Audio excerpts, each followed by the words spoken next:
And for Fighting Irish Preview, I'm Phil Houk, and these are my final thoughts before kickoff of the Tennessee State Tigers at the University of Notre Dame. And for me, it's a bittersweet day. I woke this morning to the sad news that a 50-year friend of mine had passed. Jimmy Buffett. Jimmy Buffett had passed, and I didn't know Jimmy Buffett really, but I felt like I knew him, and that's very sad to me. But I said bittersweet. Bitter because of that loss, but sweet because it's always a great day when you get to cover a Notre Dame football game. Anyway, Jimmy, today is for you, and I'm thinking about you, my friend. Tennessee State, a historically black university at the FCS level out of the Ohio Valley Conference, 4-7 a year ago. They're coached by Heisman Trophy winner Eddie George.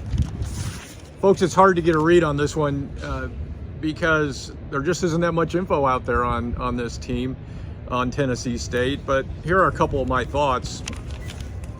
Take a look at the Tennessee State roster. Their roster is littered with players who have played at other colleges, and that's maybe not really unusual in this day and age of the transfer portal, but their roster is more than 1/3 made up of players that had played at other colleges.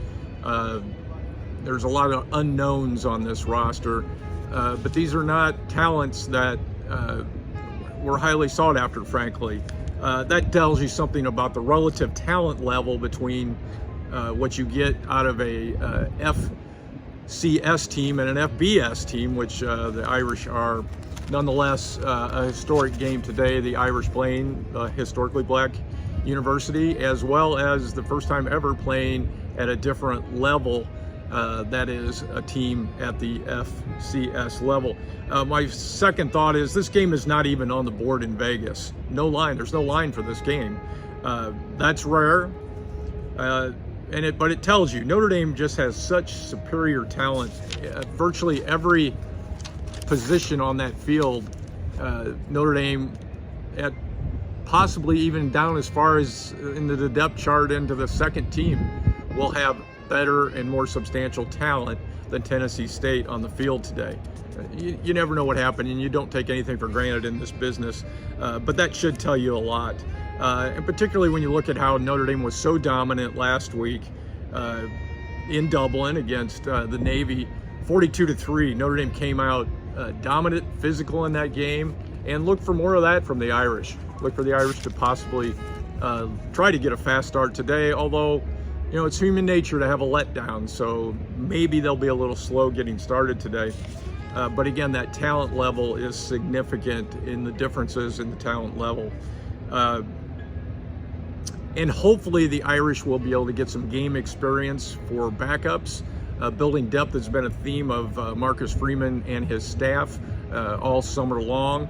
Today may be an opportunity to do that, and I think particularly it would be great if they were able to do that at the quarterback position. We know what Sam Hartman's got, nearly 4,000 collegiate snaps, and we saw how well he played last week in Dublin. Well, Steve Angeli has very little collegiate experience. He's the backup.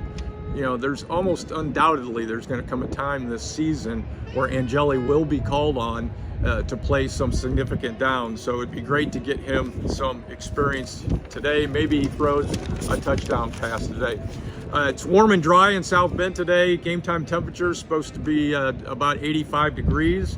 0% chance of rain. So really, from our perspective, it'll be warm down there on the field for those players, but just a beautiful, gorgeous day here in South Bend for football. The Fighting Irish Preview pick today: Notre Dame 48, Tennessee State 7. And for Fighting Irish Preview and fightingirishpreview.com, keep those fins up, and I'll look to talk to you after the game.